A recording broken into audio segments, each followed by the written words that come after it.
kamera sudah menyala kan? Oke, sudah. Halo, suaraku terdengar kan ya? Halo, terdengar kok. Halo. Wah, akhirnya kita bisa bertemu ya, Kak. Terima kasih sudah menyempatkan waktunya untuk hadir di sini. Sebelumnya, aku ingin mengucapkan selamat datang di segmen spesial kita, #Live@Rumah Kita. Yeay! Yeay, senang sekali bisa bertemu dengan kalian teman-teman. Aku juga udah gak sabar nih. Wah, senang deh kakak-kakak pada antusias dan bersemangat. Nah, kita dari tadi udah ngobrol tapi belum perkenalan diri nih. Pasti teman-teman pada bingung, ini siapa aja sih? Kalau begitu, kita langsung deh perkenalan dulu. Halo semuanya, perkenalkan aku Dani dari Psikologi Angkatan 2020 selaku moderator segmen #Live@Rumah Kita. Hari ini aku ditemani oleh dua pembicara yang sangat keren nih. Boleh dong perkenalkan dirinya ke teman-teman? Halo teman-teman semuanya, perkenalkan aku Dwi Sinta Pramudina Somantri, biasa dipanggil Dwi, dan aku dari Fakultas Psikologi Angkatan 2018. Artinya aku udah 3 tahun di Fakultas Psikologi UGM nih. Salam kenal semuanya. Halo, perkenalkan aku Dita dari Psikologi Angkatan 2019. Salam kenal Kak Sinta, Dani, dan semua teman-teman. Yeay, terima kasih sudah memperkenalkan diri. Sekarang boleh nih ya kita berkenalan lebih dalam lagi? Oh, boleh banget dong tentunya. Boleh nih. Oke, jadi pada kesempatan kali ini kita akan mengeksplorasi gimana sih kehidupan para mahasiswa psikologi UGM. Tentunya teman-teman di sini, terutama teman-teman Gamada, penasaran kan bagaimana kehidupan di bangku perkuliahan? Tak perlu berlama-lama lagi, langsung aja kita ke inti acara. Let's go! Oke, let's go. Let's go. Pada hari ini kita bakal mengangkat topik khusus yaitu self-management. Jadi, self-management adalah kemampuan individu untuk mengatur tingkah laku sebagai strategi dalam mencapai target aktualisasi dirinya. Self-management juga disebut sebagai self-regulation atau regulasi diri. Regulasi diri ini sering dipahami sebagai kecakapan manusia dalam menciptakan gaya hidup dan bertanggung jawab atas perilakunya dalam mencapai tujuan mereka masing-masing. Sebelum kita gali lebih lanjut mengenai topik hari ini, boleh dong ceritakan sedikit tentang kesibukan dan aktivitas yang Kak Dwi dan Kak Dita ikuti? Mungkin untuk kesibukan aku saat ini yang pertama di kegiatan akademik karena aku merupakan bisa dibilang mahasiswa tingkat akhir. Jadi untuk saat ini fokusnya adalah untuk pengerjaan skripsi dan juga KKN. Lalu untuk kegiatan non-akademik sendiri, kebetulan aku diamanahi untuk menjadi ketua Lembaga Mahasiswa Psikologi UGM sejak akhir tahun kemarin. Mungkin itu sih teman-teman. Wah, keren banget nih Kak Sinta. Kalau aku sendiri, aku sekarang ikut organisasi AIESEC in UGM sebagai Team Leader of Outreach Management. Aku ambil tanggung jawab sebagai ASDOS, magang di CICP, jadi Core Community Project Dopamination, sama paling nyoba-nyobain kayak lomba gitu aja sih. Wah, keren-keren ya narasumber kita ini. Ternyata di perkuliahan ada berbagai macam kegiatan yang bisa diikuti ya.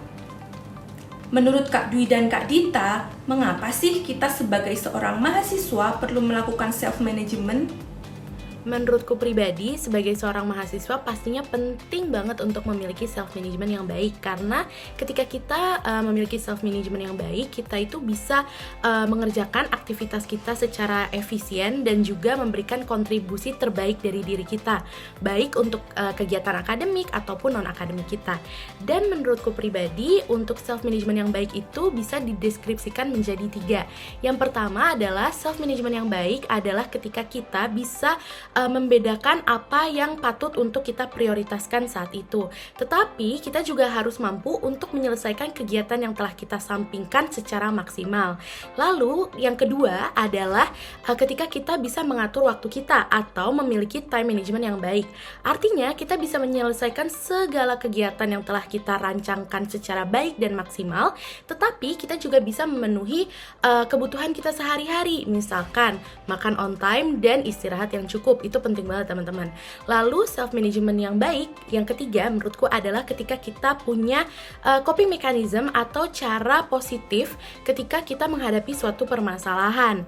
Dan menurutku sendiri, setiap orang itu pasti punya caranya tersendiri atau punya coping mechanism sendiri. Jadi menurutku yang penting teman-teman harus punya coping mechanism yang baik, positif, dan juga nyaman gitu untuk diri teman-teman gitu. Itu sih mungkin kalau dari aku. Oke, Kak Sinta, thank you so much insight-nya. Thank you juga Dani buat pertanyaannya. Kalau dari aku pertama-tama mau apresiasi dulu dari teman-teman PPS dan BPRK yang udah ngangkat tema ini. Karena self-management itu bukan sesuatu yang kita bisa lakuin terus udah, tapi lebih ke lifelong proses di mana kita terus-menerus meningkatkan self-management itu sendiri. Dan bagus banget nih ketika udah diangkat temanya, berarti kan kita jadi aware kalau sebenarnya self-management ini ada dan kita bisa meningkatkan self-management kita. Setidaknya ada 3 hal sih yang mau aku highlight, yang kenapa menurut aku self-management itu penting banget. Yang pertama, itu self-management bantu aku untuk stick to my goal. Jadi kayak misalnya nih, aku nargetin, oke, semester ini IPK harus bagus gitu. Tapi ngerjain tugas aja aku mager gitu. Aku nggak suka ngerjain tugas dan aku malah milih untuk nonton Netflix, misalnya gitu. Nah, ini kan di sini self-management ini main, teman-teman. Ketika kita punya satu goal, tapi kita tergoda untuk melakukan hal yang tidak relevan dengan goal kita, di sini kayak gimana sih kita tuh bisa regulate ourselves, gimana sih kita bisa coba untuk nanti dulu deh nonton Netflixnya, belajar dulu. Nanti kalau udah dapet IPK bagus, nonton Netflix puasnya nggak apa-apa loh, gitu.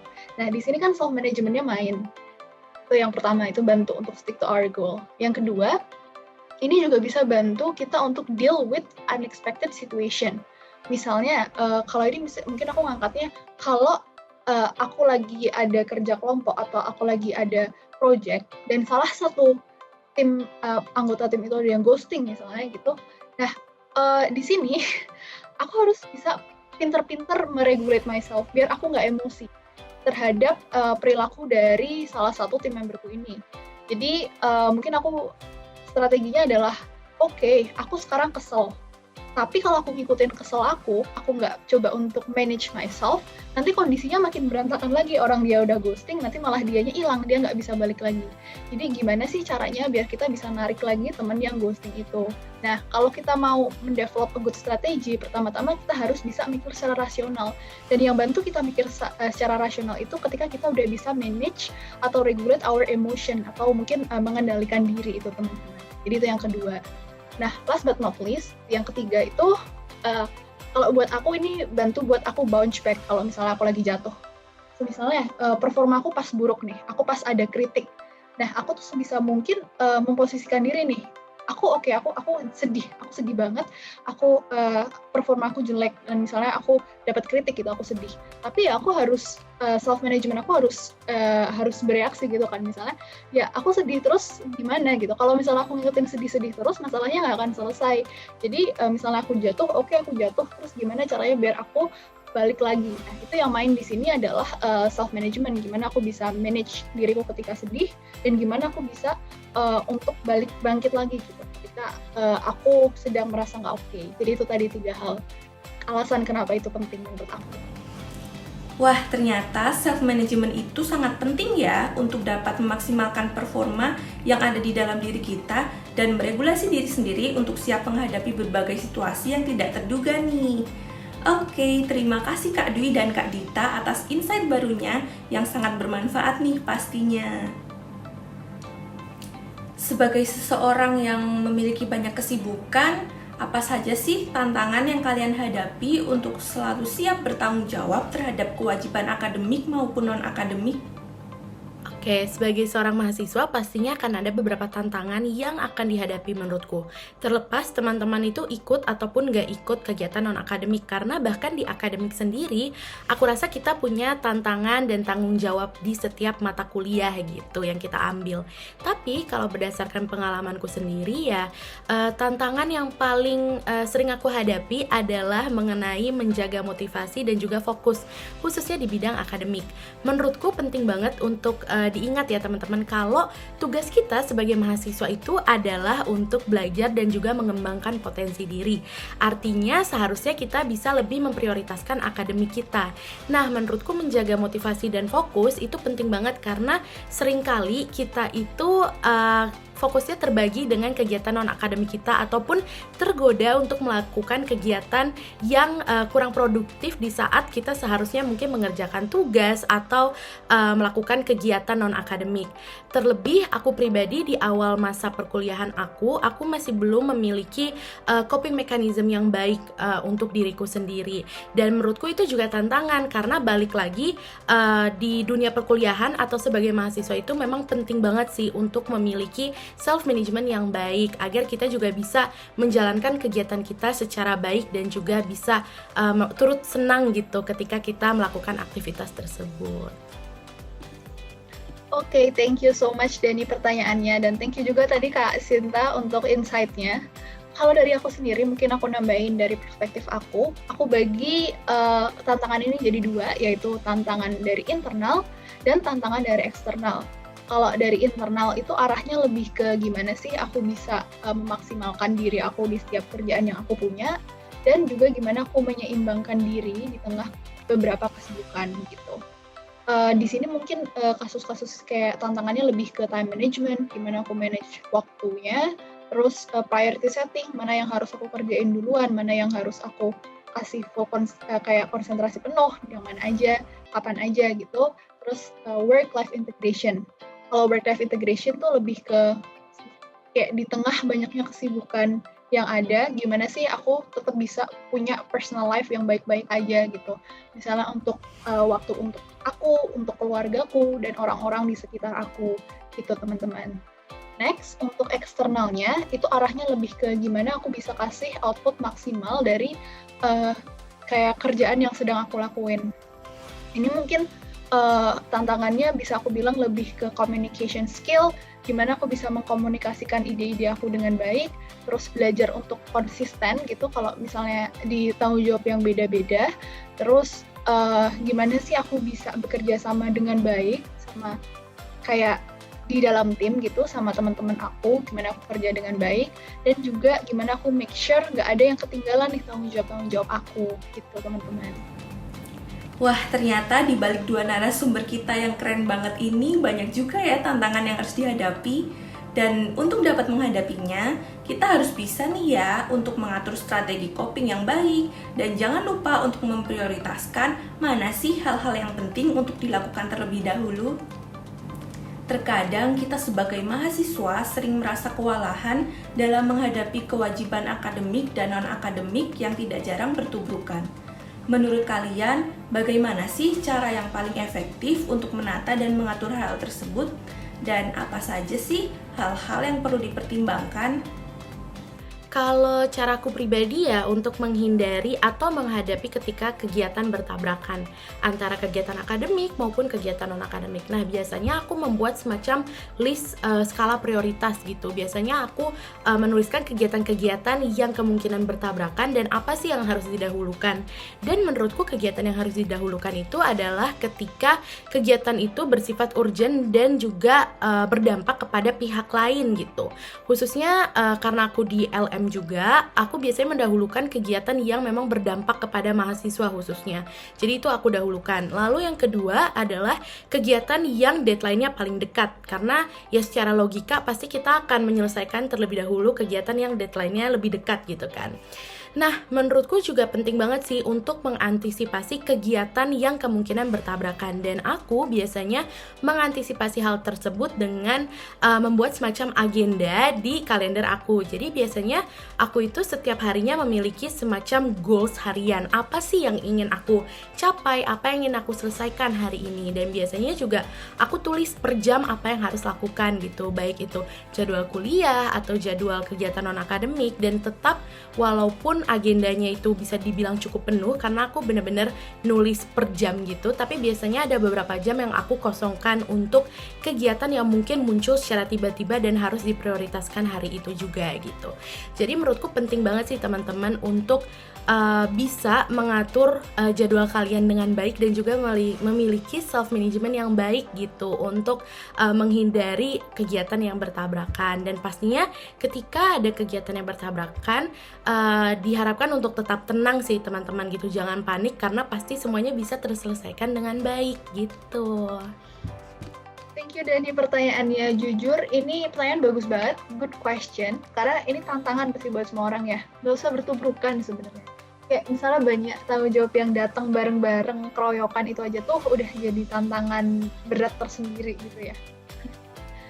Kalau aku biasanya untuk membantu, aku pakai Eisenhower Priority Matrix. Di sini matrix ini bantu aku untuk tahu kira-kira mana yang harus aku kerjain sekarang, mana yang bisa aku schedule untuk nanti, mana yang bisa aku delegasiin ke orang lain, dan mana yang harus aku tinggalkan kewajibannya.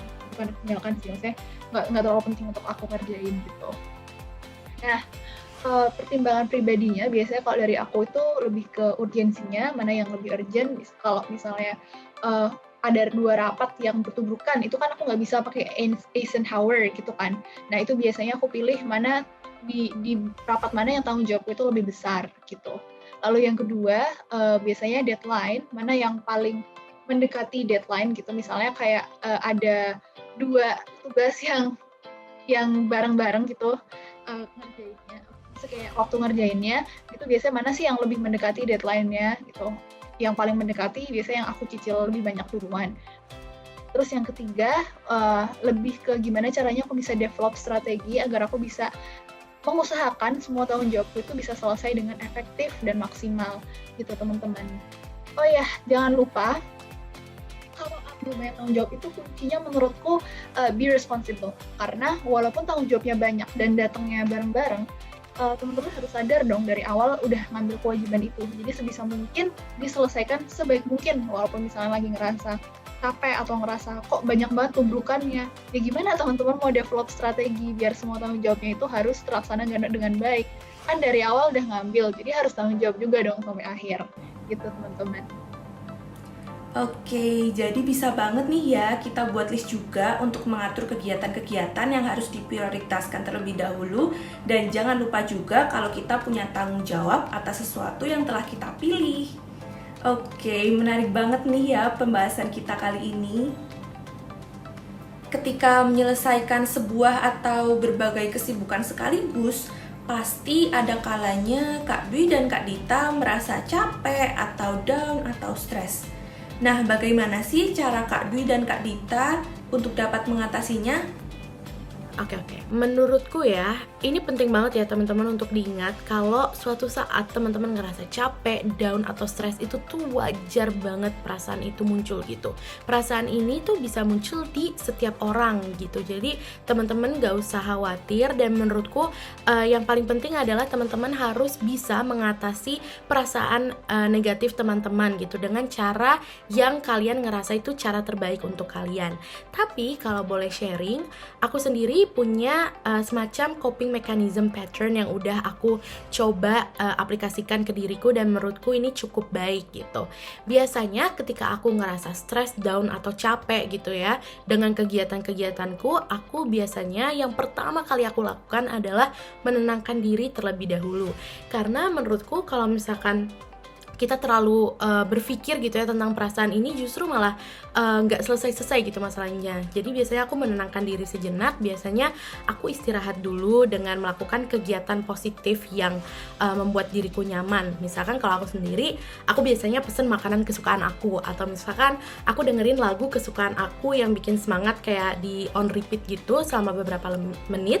Atau biasanya aku juga bisa nonton video yang lucu-lucu gitu, karena setidaknya itu membantu untuk melepaskan perasaan negatif dulu gitu.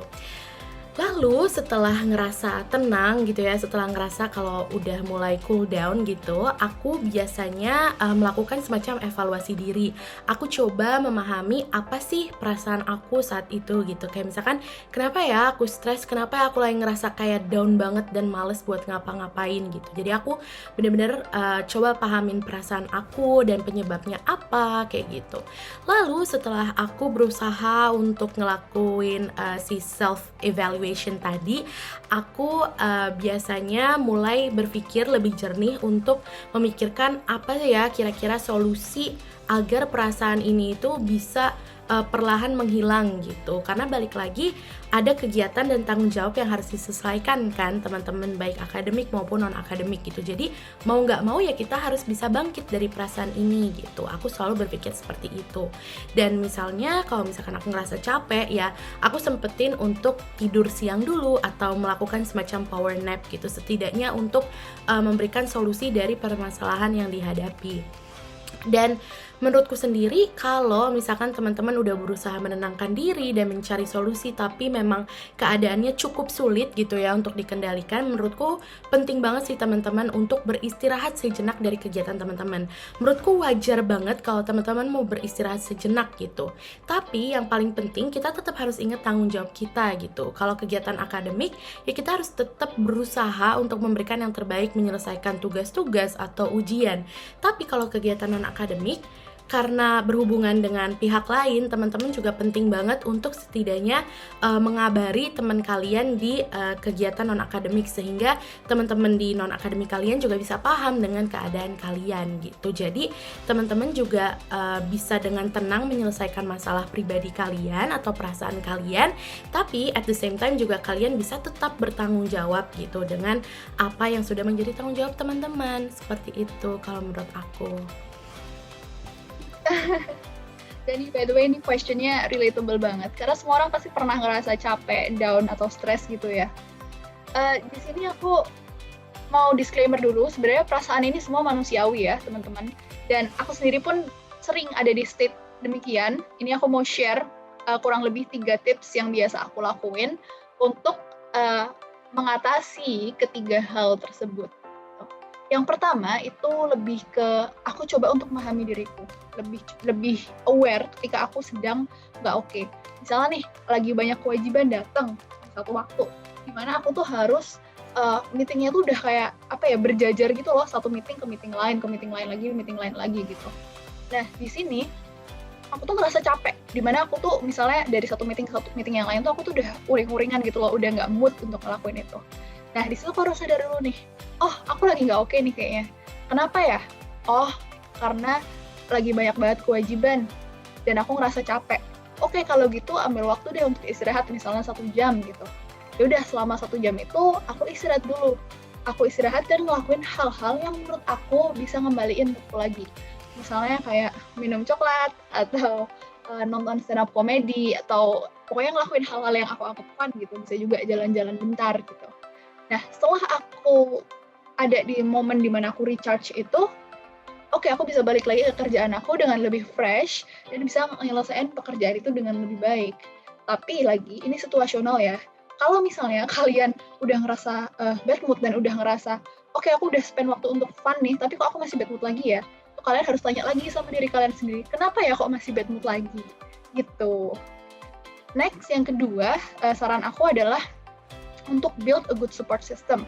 Karena support system itu penting banget buat aku untuk keep me going, biar aku nggak ngerasa sendirian. Aku bisa kasih cerita mungkin kalau aku pernah kan aku siapin untuk lomba gitu. Dan aku tuh udah kayak invest banyak banget di situ dan aku kalah gitu. Aku ngerasa kayak, wah sia-sia banget gitu kan. Dan di situ aku ngerasa capek. Waktu aku ngerasa capek, aku cerita nih ke support systemku. Teman, sahabat gitu, kalau ada pacar ya pacar gitu, cerita kalau aku lagi capek, aku lagi gak oke. Dengan kalian ngerasa ada yang dengerin, kalian ngerasa ada yang nemenin, itu kalau di aku ya, itu aku jadi lebih kuat gitu loh rasanya. Aku jadi ngerasa, iya oke, aku capek, gak apa-apa aku capek, habis itu aku bangkit lagi, aku oke, aku harus gak apa-apa lagi. Karena masih banyak hal-hal di masa depan yang bisa aku lakuin, dan aku rasa apa yang aku alamin hari ini bisa jadi pelajaran berharga di masa depan aku, gitu. Last but not least, ada tips ketiga, dan ini menurutku yang paling penting adalah usahain jaga kesehatan, teman-teman. Jaga kesehatan ini kalau aku dengan cara tidur cukup, olahraga, dan juga jaga makan. Kenapa? Karena aku ngerasa ketika aku ngerasa badanku sehat dan aku fit, itu aku bisa lebih menghadapi capek, stres, dan down atau negative state yang sedang aku alamin dengan lebih kayak lebih efektif gitu ya. Misalnya aku lagi capek banget, tapi kondisi badanku lagi fit, aku bisa lebih gampang untuk ngatasin permasalahan-permasalahan yang ada gitu teman-teman. Tapi sekali lagi sebenarnya masalah down, capek, dan stres itu menurutku sebuah opportunity juga sih untuk kita bisa memahami diri kita lagi, bisa tahu limit kita, dan bisa belajar lebih jauh untuk gimana sih metode untuk mengatasi stres secara efektif di masa depan. Gitu teman-teman. Oke, jadi merasa capek atau down atau stres itu ternyata suatu hal yang wajar dan manusiawi banget ya. Kita bisa mengatasinya dengan memberi jeda waktu kepada diri kita sendiri untuk beristirahat atau melakukan hal-hal yang bisa membuat kita senang dan mengembalikan mood kita. Tetapi kita juga harus tetap mengingat kalau kita punya tanggung jawab atas suatu hal yang telah kita pilih.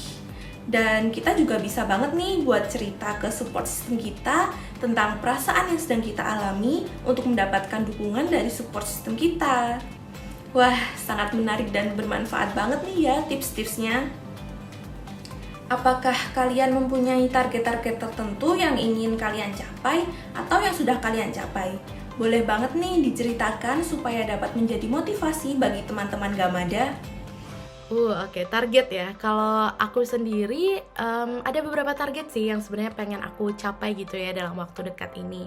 Mungkin target yang pertama saat ini khususnya aku ingin memberikan kontribusi terbaik aku untuk psikologi UGM dan juga menyelesaikan periode di LM dengan baik dan juga secara maksimal gitu. Lalu mungkin target yang kedua adalah untuk menyelesaikan skripsi dengan baik dan juga sesuai dengan tujuanku gitu, karena aku pribadi ingin sekali memiliki outcome yang berkualitas gitu setelah lulus dari UGM nanti. Thank you for the question. Ya, kalau aku ingat lagi masa-masa pas aku jadi Gamada, itu tuh sebenarnya jujur agak sedih gitu, karena kerasanya cepet banget ya, sekarang udah semester 4 mau semester 5. Yang aku pelajari sebenarnya hidup itu unpredictable banget. Kadang kita pengennya A, ternyata jalannya di B atau C gitu. Target aku sebenarnya dari dulu tuh nggak muluk-muluk banget. Di kuliah ini aku cuma mau belajar. Belajar di kelas pas kuliah, belajar di organisasi, belajar di event, pokoknya belajar sebanyak-banyaknya, belajar dari banyak hal yang bisa aku pelajari gitu untuk develop myself. Mungkin sebagai contoh ya, aku tuh dulu ngeklaim diriku kalau aku tuh nggak bisa nge-lead satu tim, karena people managementku tuh jelek banget. Tapi karena aku mau belajar, di situ aku belajar dari orang lain, diajarin, dikasih masukan, dan akhirnya aku bisa kok pelan-pelan belajar untuk manage orang lain dan untuk ngejalanin suatu kegiatan gitu, misalnya kayak ngerancang suatu event gitu. Motivasi aku sebenarnya apa ya? Sebenarnya kita tuh possible loh untuk ngelakuin hal-hal yang kita tuh nggak ngerasa kita tuh bisa lakuin sebelumnya. Dengan catatan kita mau belajar terus-menerus. Saran dari aku, jangan takut untuk step out from your comfort zone, tapi jangan lupa komit juga sama dirimu sendiri untuk selalu mengusahakan yang terbaik di setiap kegiatan yang kamu ambil. Karena kita nggak pernah tahu dari jalan mana kita dapat keberhasilan, dari jalan mana kita bisa belajar lebih banyak. Jangan lupa juga tapi be kind to yourself. Karena perjalanan di kuliah itu nggak selalu mudah. Ada saat-saat dimana kamu merasa, oh aku udah invest banyak tapi kok aku tetap nggak bisa ya. Aku kok pokoknya kayak perjalanan-perjalanan yang nggak bagus gitu. Misalnya hal-hal yang nggak sesuai target. Nah di situ mungkin just be kind to yourself. Jangan nyalain dirimu, tapi lebih ke evaluasi kira-kira ke depannya untuk memperbaiki ini gimana. Gitu teman-teman. Wah, keren-keren banget nih ya target dari kedua narasumber kita pada hari ini, dan tentunya sangat memotivasi untuk teman-teman di sini. Kita juga bisa banget nih buat nerapin tips-tips dari kedua narasumber kita pada hari ini untuk dapat mencapai target-target yang telah kita susun.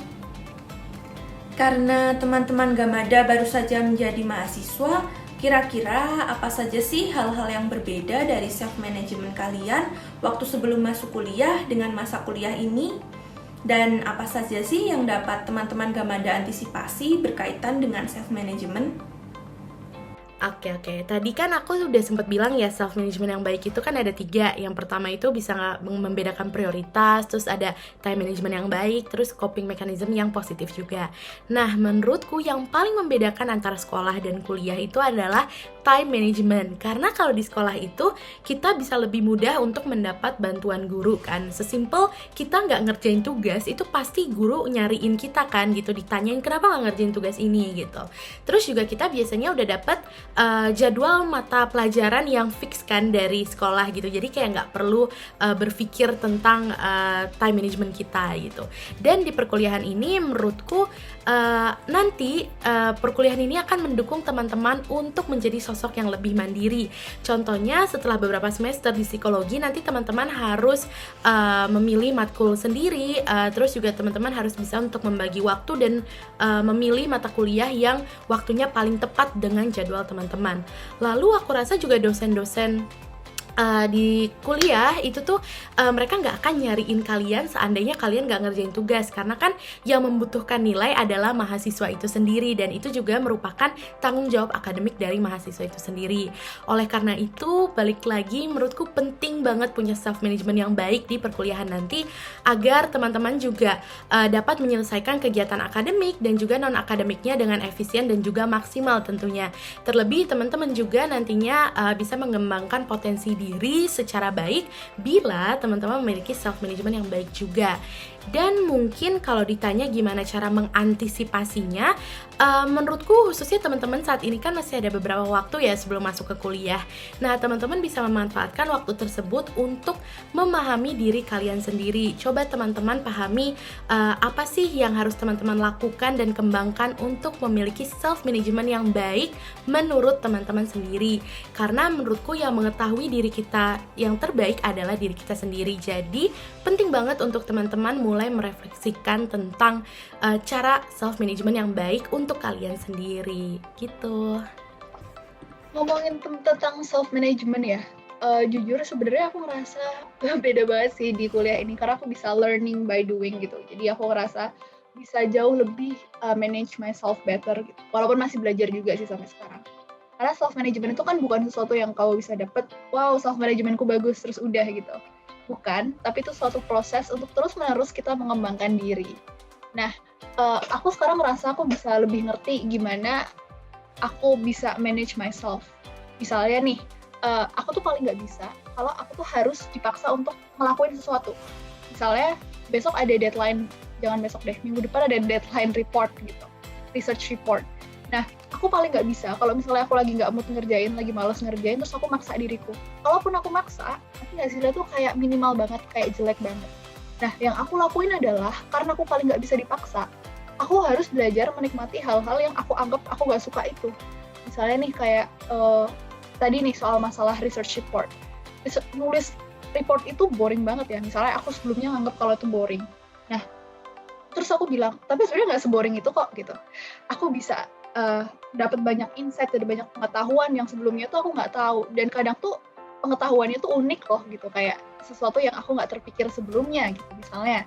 Karena kalau gitu aku jadi nganggep bikin report tuh sebenarnya nggak boring-boring banget, ada fun-nya gitu. Aku lebih fokus ke fun-nya.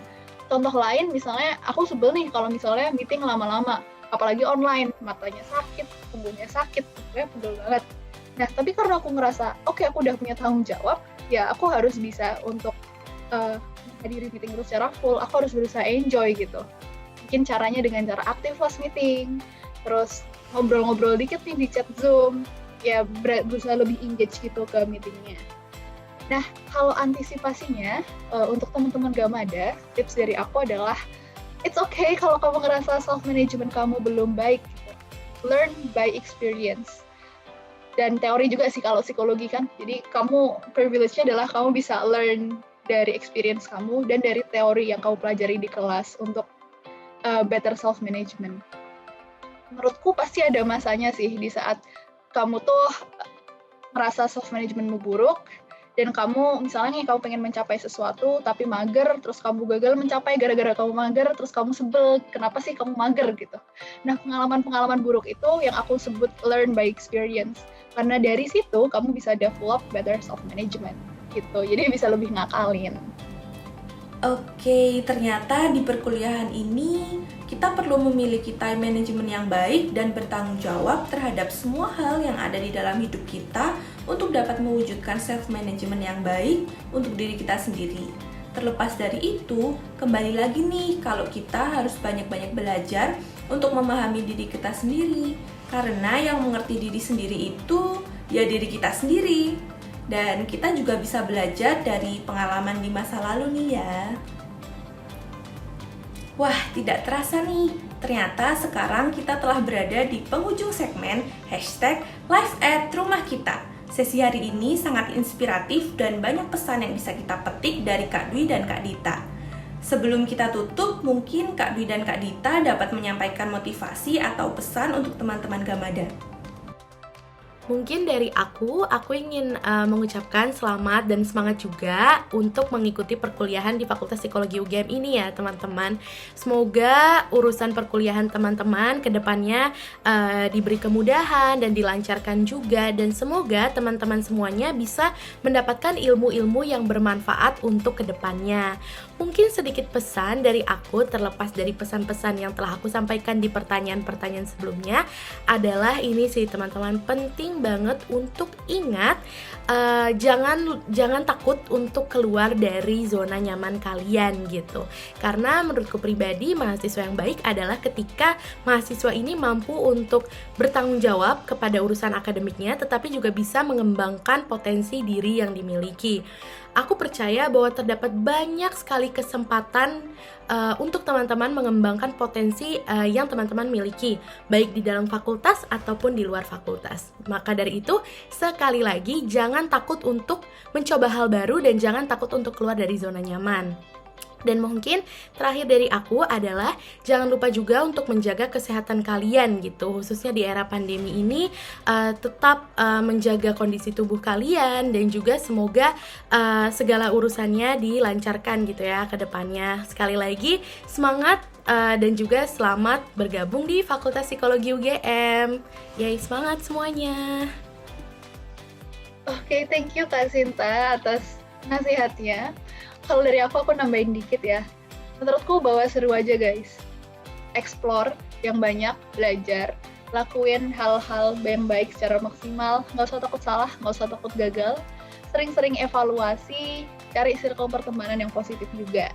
Sebenarnya kuliah di Fakultas Psikologi itu life changing banget. Kenapa? Karena kamu tuh bisa get to know yourself. Dan sebenarnya get to know yourself, self-management itu kunci kalau kalian tuh mau berhasil. Plus lingkungannya juga suportif banget teman-teman. Jadi teman-teman udah dikasih wadah untuk ekspor banyak, disupport lagi sama fakultas. Keren banget. Orang-orangnya juga keren banget by the way. Jangan lupa juga ya, teman-teman semua orang tuh punya track masing-masing dan kamu cukup menjalani masa kuliahmu dengan sepenuh hati. Ayo belajar bareng dan have fun. Oke, sangat berkesan dan bermanfaat banget nih ya pesan-pesan dan motivasi dari kedua narasumber kita pada hari ini. Dan tentunya bisa banget nih dipraktikkan dalam kehidupan baru teman-teman sebagai mahasiswa. Terima kasih banyak Kak Dwi dan Kak Dita yang sudah meluangkan waktunya dan berbagi ceritanya dengan kami. Semoga kita semua bisa bertemu secara langsung di kampus saat kondisi sudah membaik ya. Amin, semoga kita bisa segera bertemu ya di Selasar Fakultas Psikologi UGM dan juga semoga kita semua tetap sehat. Amin, semoga tetap sehat-sehat ya. Sampai berjumpa di lain kesempatan. Dadah. Dadah, terima kasih teman-teman semuanya. Sampai jumpa.